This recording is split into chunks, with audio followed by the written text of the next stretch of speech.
foul that wasn't. I think Steph White's frustration would be she had to use her 2 challenges on things that you really should. Hello guys, welcome back to TFD. Man, it's looking rough out here. It looks like the Indiana Fever might just lose their first playoff game. Game 1 of the first round against the Atlanta Dream, and the Fever dropped it. Now, I'm gonna keep it real with y'all, the effort was there. This wasn't some lazy showing, this was a battle. A straight-up seesaw back-and-forth type of game. Both teams throwing punches, both teams responding. The Fever were in control early on. First quarter, Indiana came out swinging. They set the tone, they had the tempo, they dictated the pace. Intensity? All Indiana. Everything was falling into place. But then, here we go again. WNBA referees. Straight up, the refs flipped this game on its head. I'm not even playing with y'all, this was one of the worst officiating jobs I've ever seen. Like trash. And when I say trash, I mean trash. You could smell the garbage from the court. It got so bad, Caitlin Clark had to hold back Coach Stephanie White. Like, who had that on their bingo card today? Caitlin holding back her own coach from snapping on the refs. That's how you know it was embarrassing. The WNBA has a serious problem on their hands. These refs? They don't know what they're doing. They changed the momentum of the game, they bailed out the Dream, and they flat out robbed Indiana of their rhythm. And I don't care what nobody says, that's the truth. So let's talk about this game, man. Straight up, it was ugly. Final score, 80-68. But don't let that number fool you. It wasn't even that close. It really wasn't. And here's the problem. 2 of your so-called big 3 didn't even bother to show up. Natasha Howard? 2 of 7 from the field, 28%, and only 5 points. That's it. Aaliyah Boston? Awful. I mean flat out terrible in this one. Don't get tricked by the stat sheet saying she had 8 points. She had 4 points deep into the 4th quarter before adding a couple late buckets. Ended 3 of 9. Like, come on, that's nuts. Between Lexi Hull, Natasha Howard, and Aaliyah Boston, they combined to shoot 8 of 29. 8 of 29. And get this, they made just 1 3-pointer between them. That's not gonna win you playoff games. That's not gonna cut it. Now, shout out to Kelsey Mitchell. She was the only one who showed up. 9 of 18 from the field, dropped 27 points in 33 minutes. She carried, she tried, but she couldn't do it all by herself. And she shouldn't have to. Here's where I got questions. Natasha Howard only taking 7 shots, Aaliyah Boston only taking 9 shots. What is the excuse for that when Caitlin Clark isn't even playing? Both of them should have had at least 12 to 15 attempts minimum. That's just common sense. Instead, Coach Steph looked like she was trying too hard to spread the ball around to the new signings. Eric Powers? 4 shots. Shea Petty? 2 shots. Odyssey Sims? 7 shots. But why? Why are your role players taking those looks when your stars are barely touching the ball? And Natasha Howard? Let's not forget, 2-time All-Star, 3-time WNBA champ, All-WNBA in 2019. Just last year, she was putting up over 17 points a night. That resume screams big moment player. So where was she tonight? These are the moments she's supposed to dominate, not disappear. Now, about Stephanie White, yeah, she got a technical foul. And I saw people online hyping her up for it. But honestly, too little, too late. You're already down double digits with 8 minutes left. That energy needed to show up way earlier. The officiating? Yeah, it was trash. No doubt about it. But I'll be real, it was trash both ways. Refs were blind for both teams. It didn't decide the whole game, but it sure didn't help either. At the end of the day, Kelsey Mitchell was out there fighting alone. She had no help. And if that continues? I don't know, man. I don't know how this series is gonna go for the Fever. I mean, my goodness, man. The WNBA referees have made it crystal clear. They hate the Indiana Fever. They don't like the name, they don't like the jersey, they don't like anything about this team. It's like the moment they see Indiana Fever pop up on their schedule, they're already in a bad mood. And now it's apparent, there's a clear agenda against this squad. And if you can't see that, if you don't feel that, then you're blind. Stevie Wonder could see what's going on here. That's how obvious it is. Now, I know what people are gonna say. Well, Aaliyah Boston played bad. Lexi Hull didn't show up. You can't blame it all on the refs. But let's keep it real. At the end of the day, the referees altered the outcome of this game. Because the Fever were dominating the first half. Clear as day, they had control. They were putting the beast on Atlanta. The tempo, the energy, it was all Indiana. Yeah, they gave up a run, yeah they blew parts of the lead, but it was still competitive, still winnable. And then boom, the refs step in, start making these ridiculous calls, and the whole rhythm changes. And honestly, it's like déjà vu. This has been the story of their season, looking solid early, then falling apart late. But tonight? You cannot tell me the officiating didn't play a major role. Stephanie White knew it. She exploded on the referees. She went off. And it got so bad that Caitlin Clark had to step in and literally hold her coach back. Think about that, your star rookie pulling your head coach away from the refs. That's how wild it got. I just gotta keep it real. The Fever cannot catch a break with these refs. Every time, it's the same ugly story. Blow after blow, call after call, momentum swinging against them. And this one? This was flat out ugly. I really thought Indiana had this game. I truly did. It was winnable.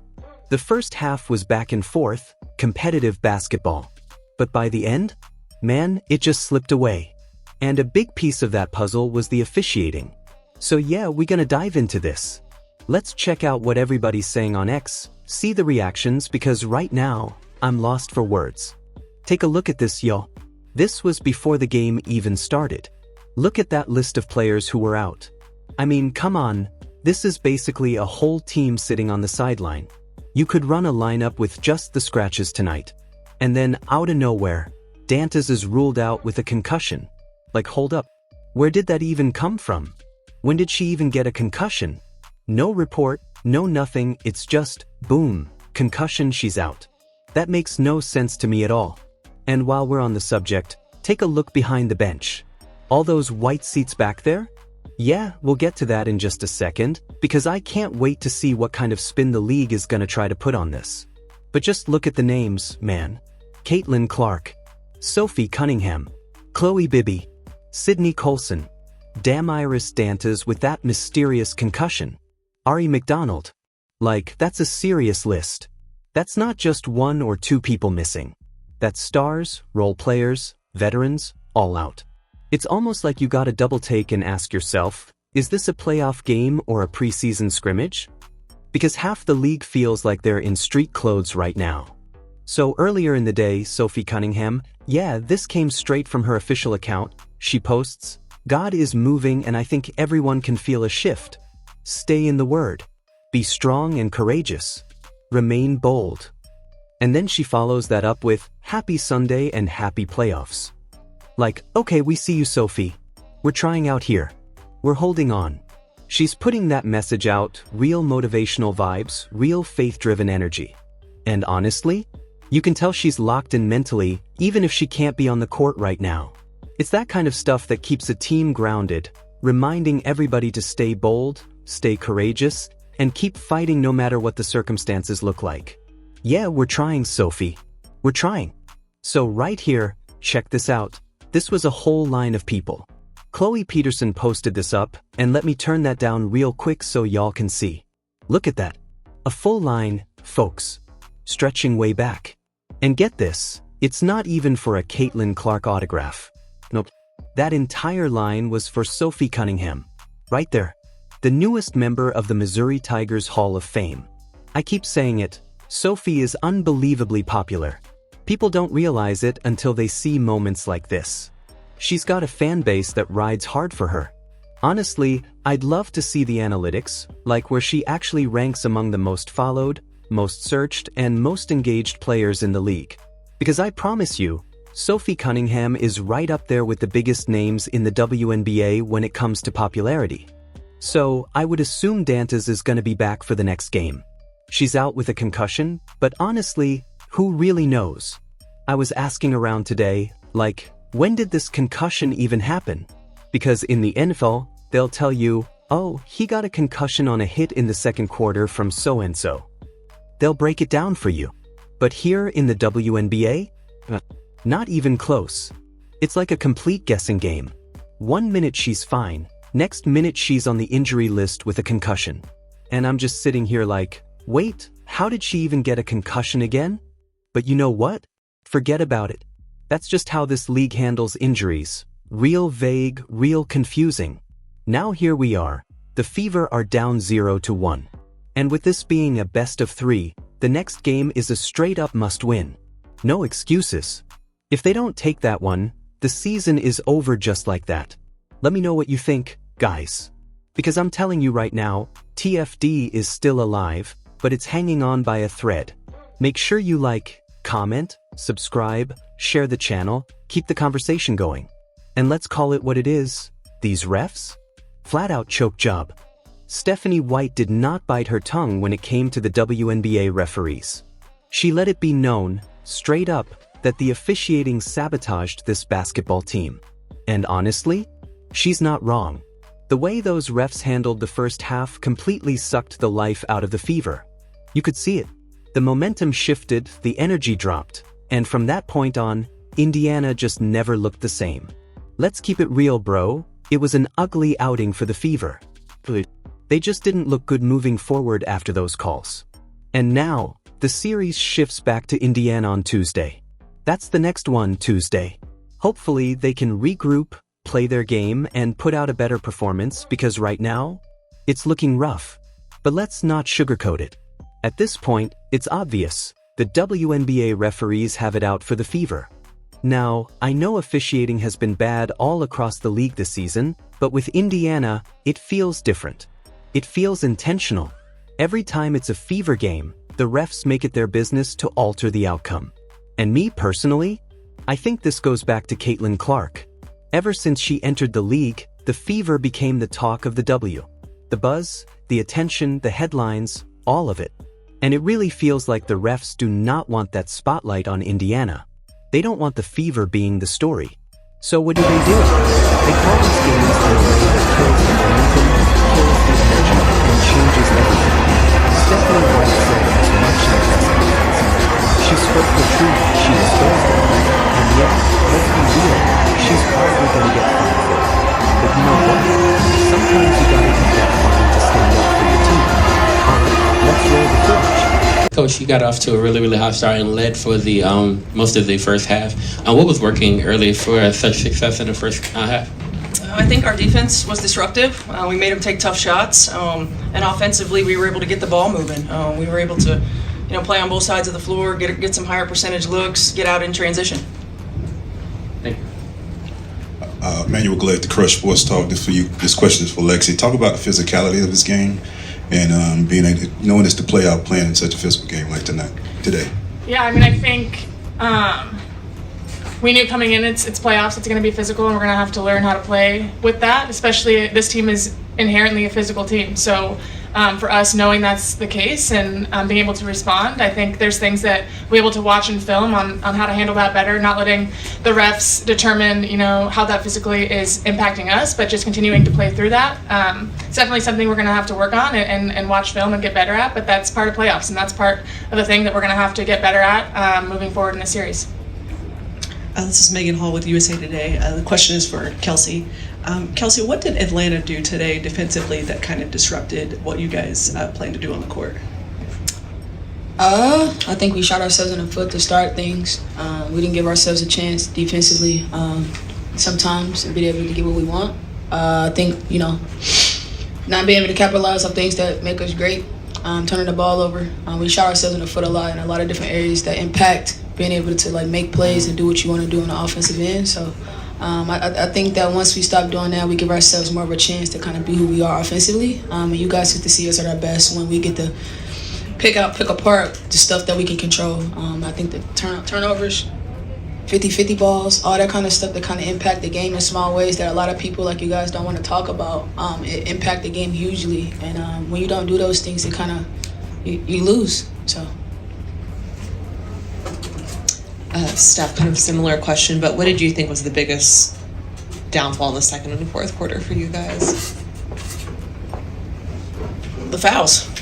I mean, I think we get momentum, and then there's 4 or 5 foul calls in a row, and they get some opportunities. I think it stopped the flow of the game. It didn't allow us to get up and down in transition. I think that their physicality took us out of our rhythm. I don't know who that is. It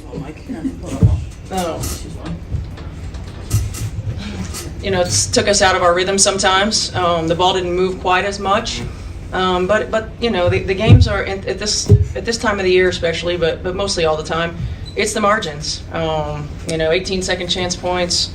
Their ability to outscore us from the 3-point line, and they're going to get some because they're a really good 3-point shooting team. It's the ones where we're overhelping or we're losing our guy.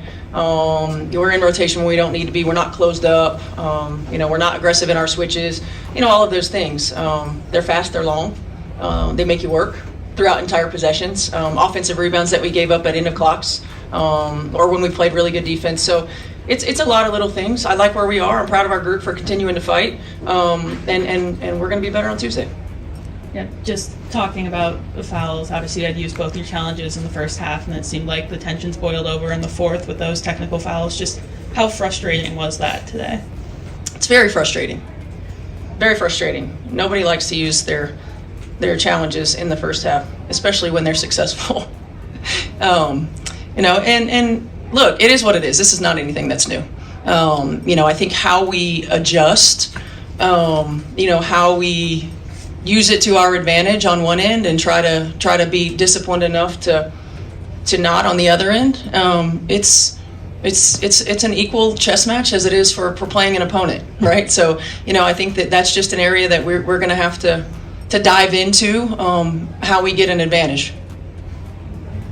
This question is for Lexi. Just guarding Ryan Howard, what makes it such a difficult, matchup between the two of you?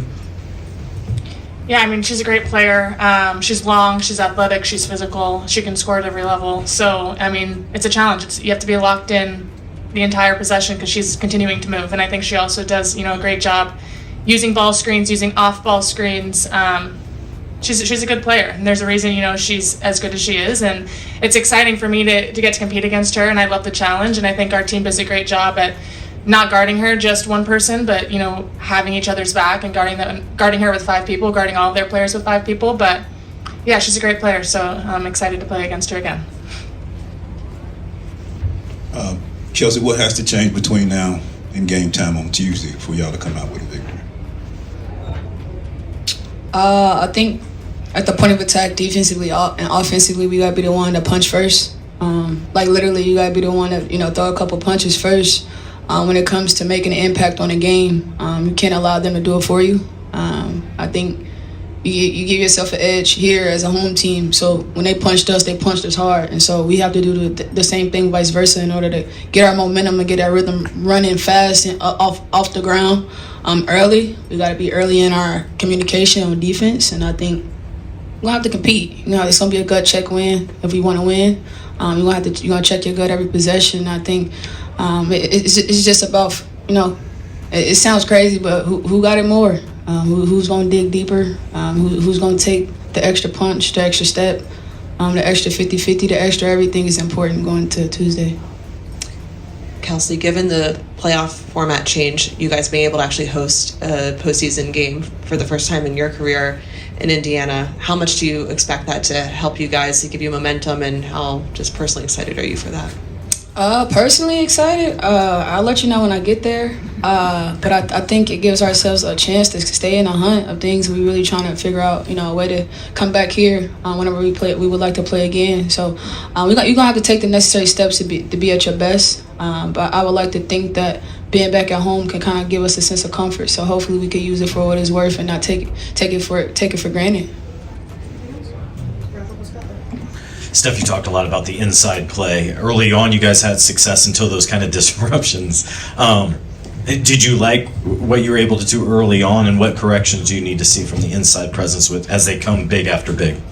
Yeah, I mean, I did. I thought that AB did a heck of a job. I mean, limiting Bree Jones to 7 field goal attempts.